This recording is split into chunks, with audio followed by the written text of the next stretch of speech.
Hello friend, আসসালামু আলাইকুম। আশা করি সবাই ভালো আছেন। দেখতেই পাচ্ছেন গুমতির পার বন্যার পানিতে কি অবস্থা হয়ে আছে চতুর্পাশ।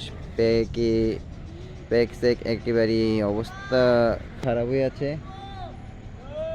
তো দেখতেই পাচ্ছেন এই যে আমার নিচে দেখুন পানি প্যাক এখনও আছে, যে এখনও সম্পূর্ণভাবে ক্লিয়ার হয়নি। আর পরে আপনার বলতে গেলে কিছু নিচু জায়গা আছে যেগুলো নদীর পাড়ের সাথে একদম সমতল।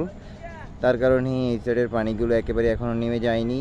তো এখনও পানি আছে আটকে, চতুর্পাশে পানি দেখা যায় এখনও। ওই পার থেকে এই পার সম্পূর্ণ পানি আটকে আছে।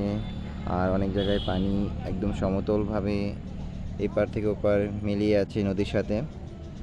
তো সর্বশেষ একটাই কথা বলবো, এখনও কিন্তু বিপদসীমা কাটেনি, কিন্তু বলতে গেলে এখনও পানি আছে। যদি আবারও বৃষ্টি একাধারে হয় তাহলে আবার বন্যার আশঙ্কা করা যেতে পারে, আবার নাও যেতে পারে।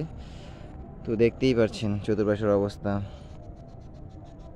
আর কি বলবো, ওই একটাই কথা বলবো, রাখে আল্লাহ মারকে। আল্লাহ যদি বান্দাদের বাঁচায় তাহলে কেউ সামর্থ্য নেই যে আমাদের ক্ষতি করার। ওকে, আল্লাহ হাফেজ, ভালো থাকবেন, সবার প্রতি শুভকামনা রইল। ওকে, আল্লাহ হাফেজ, বাই।